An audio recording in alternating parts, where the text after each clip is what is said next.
আসসালামু আলাইকুম ওয়া রাহমাতুল্লাহি ওয়া বারাকাতুহু। সুপ্রিয় শিক্ষার্থীবৃন্দ, আজকে আমি নবম এবং দশম শ্রেণীর হিসাব বিজ্ঞান বইয়ের দশম অধ্যায়ে আর্থিক অবস্থার বিবরণী নিয়ে আলোচনা করব। আর্থিক অবস্থার বিবরণী আলোচনা করতে গেলে সর্বপ্রথমই চলে আসে একটি ব্যবসা প্রতিষ্ঠানের কিভাবে আমরা মোট লাভ নির্ণয় করি, সেই জিনিসটাই আজকে আমি আলোচনা করব। মনোযোগ সহকারে ভিডিওটা দেখলে আমরা অতি সহজেই একটি ব্যবসা প্রতিষ্ঠানের মোট লাভ কীভাবে নির্ণয় করা যায় সেই জিনিসটা আমরা জানতে পারব।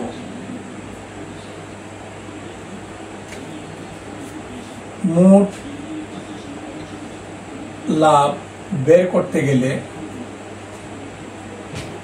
নিট বিক্রয় থেকে মাইনাস বিক্রিত পণ্যের ব্যয় বাদ দিতে হবে। নিট বিক্রয় থেকে, নিট বিক্রয় হলো বিক্রয় করার পরে অনেক সময় দেখা যায় মাল ফেরত চলে আসে, আবার কখনো কখনো মাল বিক্রয় হয়েছে কিন্তু বিক্রয়কৃত মালের যে দাম তা খাতায় উল্লেখ করা হয় নাই। অনেক সময় ধারে মাল বিক্রি করা হয়েছে কিন্তু সেটা খাতায় লিপিবদ্ধ করা হয় নাই। এই জাতীয় যে লেনদেনগুলো ঘটে, ওই লেনদেনগুলোর যোগ বিয়োগ করে যে ফলটা বের হয় সেই ফলটার নামই হলো নিট বিক্রয়। সেই নিট বিক্রয় থেকে বিক্রিত পণ্যের ব্যয় বাদ দিলে যে ফলটা চলে আসে সেই ফলটা মোট লাভও হতে পারে, মোট ক্ষতিও হতে পারে। এখন প্রশ্ন হলো, বিক্রিত পণ্যের ব্যয় বলতে আসলে আমরা কি বুঝি? বিক্রিত পণ্যের ব্যয় হলো টোটাল ক্রয়কৃত মাল থেকে যে অংশটা অবিক্রিত থেকে যাবে, অবিক্রিত পণ্যটা বাদ দেওয়ার পর যে ফলটা বের হয় সে ফলটার নাম হলো বিক্রিত পণ্যের ব্যয়।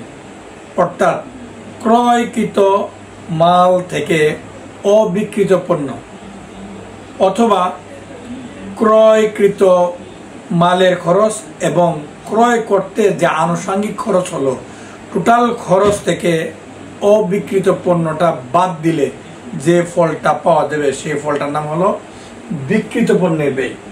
অর্থাৎ যে মালটি বিক্রি করা হয়েছে ওই মালটা ক্রয় করে আনতে কত টাকা খরচ হয়েছে সেই খরচটাই হলো বিক্রিত পণ্যের ব্যয়।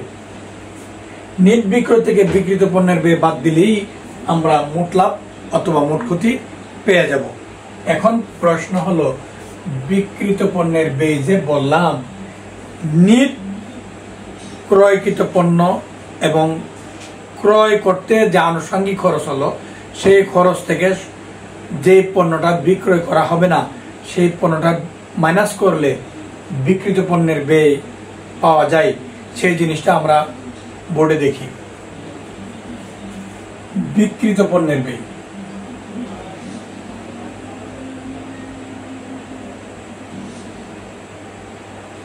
বিক্রিত পণ্যের ব্যয় হলো প্রত্যক্ষ পরিচালন ব্যয়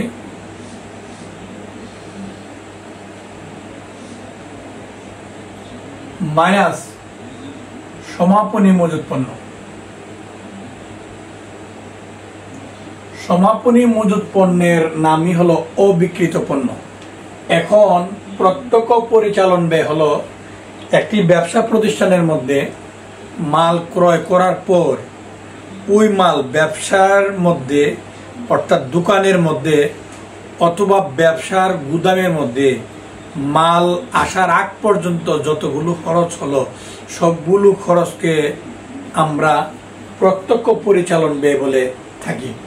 তাহলে সেই খরচগুলো কি হইতে পারে?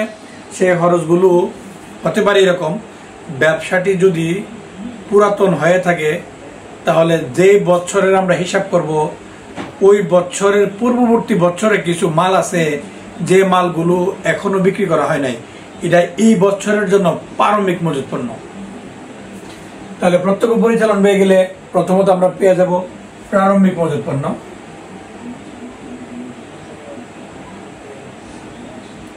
তারপর আমরা পেতে পারি পণ্য ক্রয়, ক্রয় পরিবহন, আমদানি শুল্ক, ডক চার্জ। ব্যবসা প্রতিষ্ঠানের যদি শ্রমিক থাকে তাকে কি দিতে হবে? মজুরি থাকতে পারে, মজুরি। এই জাতীয় যে খরচগুলো, অর্থাৎ একটা ব্যবসার মধ্যে, দোকানের মধ্যে মাল আনতে গিয়া আনা পর্যন্ত যতগুলো খরচ আছে, যেটা ক্রয়ের সাথে আনুষঙ্গিক খরচ, টোটালটাকে যোগ করলে যে ফলটা হবে সেই ফলটার নাম হলো প্রত্যক্ষ পরিচালন ব্যয়। এই প্রত্যক্ষ পরিচালন ব্যয় থেকে যখন আমরা সমাপনী উৎপন্ন বাদ দেব, তখন আমরা পেয়ে দেব বিক্রিত পণ্যের ব্যয়। আর এই বিক্রিত পণ্যের ব্যয়টা যখন নির্বিক্রয় থেকে বাদ দেব, তখন আমরা মোট লাভ পেয়ে যাব। এখন এই ধারণাটা প্র্যাকটিক্যালি পেতে গেলে আমি এই বোর্ডের মধ্যে একটা ছোট করে একটা রেওয়ামিল আকারে কিছু তথ্য উপস্থাপন করছি এবং কিছু সমন্বয় দিয়েছি। তার উপরে ভিত্তি করে আমরা যখন অঙ্কটা করব, আমাদের দশম শ্রেণীর দশম অধ্যায়ের কোনো অঙ্ক থেকে যদি আসে যে মোট লাভ বের করো, আমরা অবশ্যই পারবো। আগে অন্যান্য বছর আর্থিক অবস্থার বিবরণী থেকে 10 নম্বরের সৃজনশীল আনসার করতে হতো, কিন্তু বর্তমানে 2026 সালে যারা এসএসসি পরীক্ষা দেবে, তারা আর্থিক অবস্থার বিবরণী থেকে একটা প্রশ্ন আসবে এবং এই প্রশ্নটাই 3টা প্রশ্ন থাকবে সৃজনশীল। একটা প্রশ্নের 3টা ধাপ থাকবে, এই 3টা ধাপে মোট 20 নাম্বার। খুব মনোযোগ সহকারে এই চ্যাপ্টারটা আলোচনা করলে, এই চ্যাপ্টারটা প্র্যাকটিস করলে 20 নাম্বার পাওয়া খুবই সহজ। প্রথম প্রশ্নটা মোট লাভ বা মোট ক্ষতি বের করো, এটা থাকতে পারে। এটা সলিউশন করতে গেলে আমরা একটা রেওয়ামিল আগে দেখি। প্রারম্ভিক মজুত পণ্য 20,000 টাকা, ক্রয় ও বিক্রয়, ক্রয় রেওয়ামিলের ডেবিট পাশে থাকে, বিক্রয় রেওয়ামিলের ক্রেডিট পাশে থাকে। ফেরত লিখে যদি ডেবিট পাশে এবং ক্রেডিট পাশে টাকা দেওয়া থাকে, ডেবিট পাশে যেটা সেটা হলো বিক্রয় ফেরত, আর ক্রেডিট পাশে যেটা থাকে সেটা হলো ক্রয় ফেরত। ক্রয় বার্তা ও বিক্রয় বার্তা, ডেবিট পাশে যে বার্তাটা থাকবে সেটা হলো বিক্রয় বার্তা, ক্রেডিট পাশে যে বার্তাটা থাকবে সেটা হলো ক্রয় বার্তা। অর্থাৎ ক্রয়ের অপোজিট, বিক্রয়ের অপোজিট। মজুরি আছে, জাহাজ ভাড়া আছে, ডক চার্জ, ক্রয় পরিবহন শুল্ক থাকতে পারে। ক্রয় পরিবহনের ক্ষেত্রে অনেক সময় আনয়ন খরচ থাকতে পারে, শুল্কের ক্ষেত্রে দেওয়া থাকতে পারে ক্রয় শুল্ক অথবা খরিদা শুল্ক দেওয়া থাকতে পারে। এগুলোর উপরে ভিত্তি করে এবং কিছু সমন্বয়ের উপর ভিত্তি করে মোট লাভ কেমনে বের করতে হয় সেই সম্পর্কে আমরা এখন প্র্যাকটিক্যালি দেখব। যেমন এখানে সমন্বয় বলা আছে, সমাপনী মজুত পণ্য 30,000 টাকা মূল্যায়ন করা হলো। 2 নম্বর সমন্বয় বলা আছে মজুরি 1,000 টাকা বকেয়া আছে। 3 নম্বর সমন্বয় বলা আছে ধারে ক্রয় ও বিক্রয় 5,000 টাকা ও 10,000 টাকা হিসাবভুক্ত হয়নি। আরো অনেক ধরনের এন্ট্রি দেওয়া থাকতে পারে, যেমন সমন্বয়ের মধ্যে বলা থাকতে পারে বিনামূল্যে পণ্য বিতরণ করা হয়েছে, এখন হিসাবভুক্ত করা হয়নি। সমন্বয় বলা থাকতে পারে মালিক কর্তৃক পণ্য উত্তোলন, যা হিসাবভুক্ত করা হয় নাই। এরকম কিছু এন্ট্রিও দেওয়া থাকতে পারে। যদি বিনামূল্যে পণ্য উত্তোলন দেওয়া থাকে বা মালিক কর্তৃক পণ্য উত্তোলন দেওয়া থাকে, সেগুলো কিভাবে ট্রিটমেন্ট করতে হবে আমি এখানে বোর্ডে দেখাবো। মনোযোগ সহকারে ভিডিওটা দেখলে অবশ্যই আমরা এখন মোট লাভ বা মোট ক্ষতি কিভাবে বের করে সেই জিনিসটা আমরা জানবো প্র্যাকটিক্যালি। যেমন রেওয়ামিলের মধ্যে এখানে দেওয়া আছে, প্রথমত আমরা নিট বিক্রয় বের করব। তাহলে বিক্রয় এখানে আছে 2 লাখ টাকা, আমরা এখানে বিক্রয় লিখবো 2 লক্ষ টাকা। লেখার পরে বিক্রয়ের সংশ্লিষ্ট যে লেনদেনগুলো আছে, যে জেরগুলো আছে, এগুলোর দিকে আমাদেরকে নজরে যেতে হবে। যেমন ফেরত আছে, এটা হলো বিক্রয় ফেরত। বিক্রয় থেকে বিক্রয় ফেরতটা ম্যানেজ করব। ফেরত 5,000 টাকা,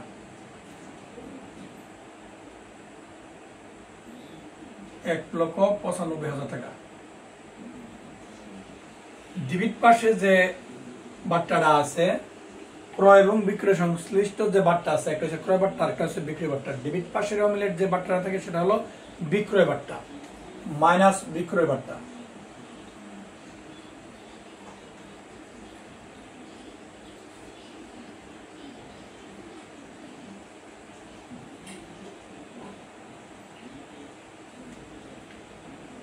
এখন সমন্বয় দেখি কি আছে রেওয়ামিলের মধ্যে। আর বিক্রয় সম্পর্কযুক্ত আর কোনো এখানে মধ্যে কিছু নাই। আমরা এখানে দেখতে পেলাম ধারে ক্রয় বিক্রয় 5,000 10,000, ধারে বিক্রয় হলো 10,000 টাকা। বিক্রয়ের সাথে যোগ হবে ধারে বিক্রয়।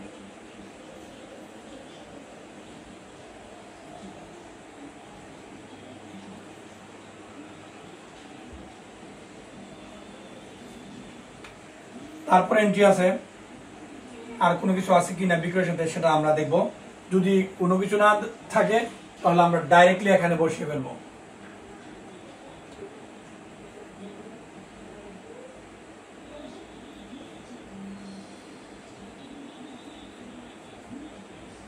ধারে বিক্রয় যোগ করার পরে আর কোনো এন্ট্রি আমরা এখানে দেখবো, খেয়াল করবো বিক্রয়ের সাথে কোনো কিছু আছে কিনা। যদি না থাকে আমরা ডাইরেক্ট 3 নাম্বার কলামে লিখে নিয়ে ফেলবো। এখানে 2,03,000 টাকা, সেটা হলো নিট বিক্রয়।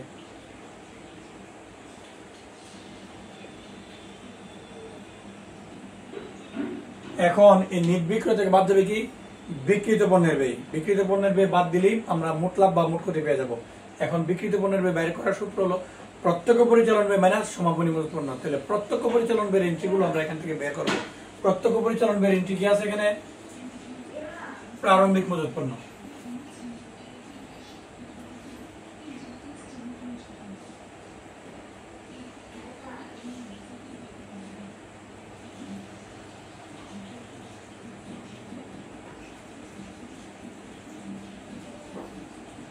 প্রারম্ভিক মজুত পণ্য, প্রারম্ভিক মজুত পণ্যের সাথে কোনো কিছু কোনো এন্ট্রি দেওয়া নেই। অনেক সময় লেখা থাকতে পারে প্রারম্ভিক মজুত পণ্যের মধ্যে অবিবরিত মণিহারি এত টাকা অন্তর্ভুক্ত আছে, এরকম এন্ট্রিও দেওয়া থাকতে পারে। যেহেতু ম্যাট্রিকের সিলেবাস সেখানে না থাকারই কথা। প্রারম্ভিক মজুত পণ্য 20,000 টাকা। যদি কোনো এন্ট্রির সাথে কোনো সম্পর্কযুক্ত কোনো সমন্বয় দেওয়া থাকে, যোগ্য করতে গেলে ফার্স্ট কলামে করতে হবে অথবা সেকেন্ড কলামে আমরা নিয়ে যাব। তারপরে আমরা চলে যাব ক্রয়ের কাছে। প্রারম্ভিক মজুত পণ্য চলে গেল, এখন আমরা লিখব ক্রয় 1 লক্ষ টাকা। এখন আমরা দেখব ক্রয়ের সাথে সম্পর্কযুক্ত কি কি আছে। ক্রয় থেকে ক্রয় ফেরত যেটা, সেটা বাদ দেবে। ক্রয় ডেবিট, ক্রয় ফেরতটা ক্রেডিট।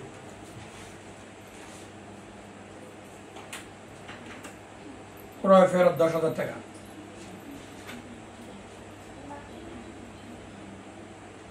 তারপরে দেখি ক্রয়ের সাথে কি আছে, ক্রয় বার্তা আছে। ক্রয় ডেবিট, ক্রয় বার্তা ক্রেডিট। ক্রয় বার্তা 3,000 টাকা।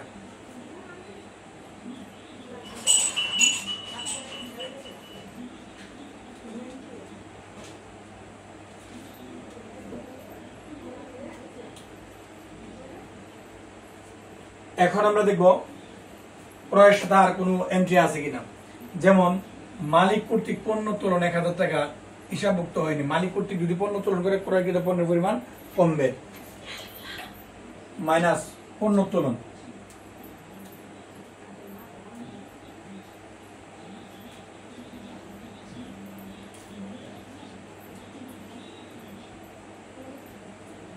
এখন ধারে ক্রয় আছে 5,000 টাকা, সেটা আমরা ক্রয়ের সাথে যোগ করে ফেলবো।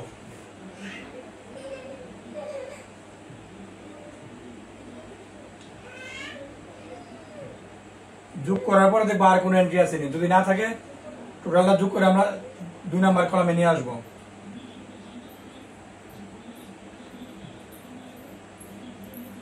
আনার পরে আমরা দেখবো আর কি কি এন্ট্রি এখানের মধ্যে আছে, যেগুলো প্রত্যক্ষ পরিচালন ব্যয় হিসাবে আমরা চিনি। যেমন এখানে মজুরি আছে, আমরা এখানে লিখবো মজুরি 10,000 টাকা। মজুরির সাথে একটা সমন্বয় এন্ট্রি আছে, মজুরি বকে আছে 1,000 টাকা। আমরা এই বকেটা যোগ করব। যদি কোনো কারণে অগ্রিম দেওয়া থাকে, অগ্রিমটা কি করব, মাইনাস করব। বকেয়া 1,000 টাকা।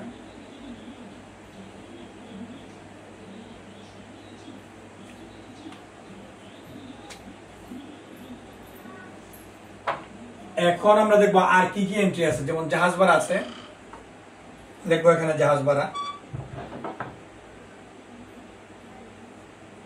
যেহেতু কোনো সমন্বয়ের এন্ট্রি নেই, আমরা একবার ডাইরেক্ট সেকেন্ড কলামে নিয়ে আসবো।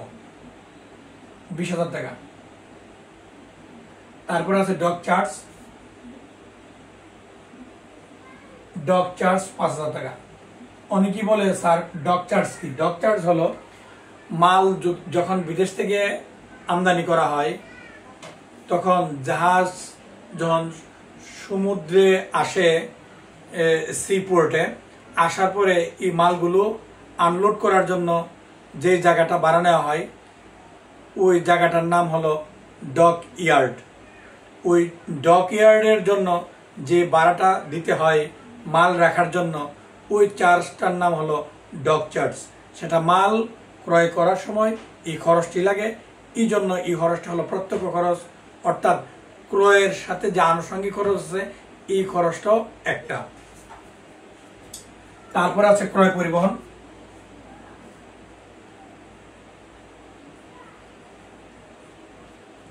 2000 টাকা। তারপর আছে শুল্ক 3000 টাকা।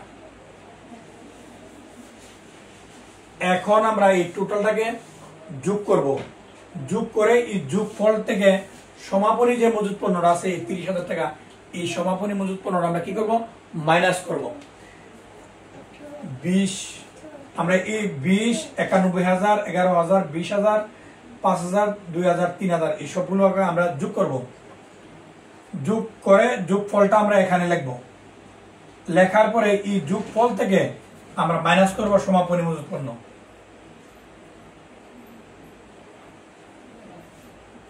সমাপনী মজুত পণ্য কত? সমাপনী মজুত পণ্য 30,000 টাকা। এই সমাপনী মজুত পণ্যটা এই টোটাল যোগফল থেকে বাদ দেওয়ার পরে যে ফলটা হবে এই ফলটা এখানে আসবে। এই ফলটা নাম হলো বিক্রিত পণ্যের ব্যয়। এই ফলটাই নাম হলো বিক্রিত পণ্যের ব্যয়। এই বিক্রিত পণ্যের ব্যয়টা নিট বিক্রয় থেকে এই বিক্রিত পণ্যের ব্যয়টা বাদ দিলে যে ফলটা বের হবে সেই ফলটার নামই হবে মোট লাভ। আশা করি জিনিসটা বুঝাতে পেরেছি। এই ভিডিওটা দেখে বইয়ের কয়েকটা অঙ্ক প্র্যাকটিস করলে অবশ্যই আমরা পারবো। সবাই ভালো থেকো। আল্লাহ হাফিজ।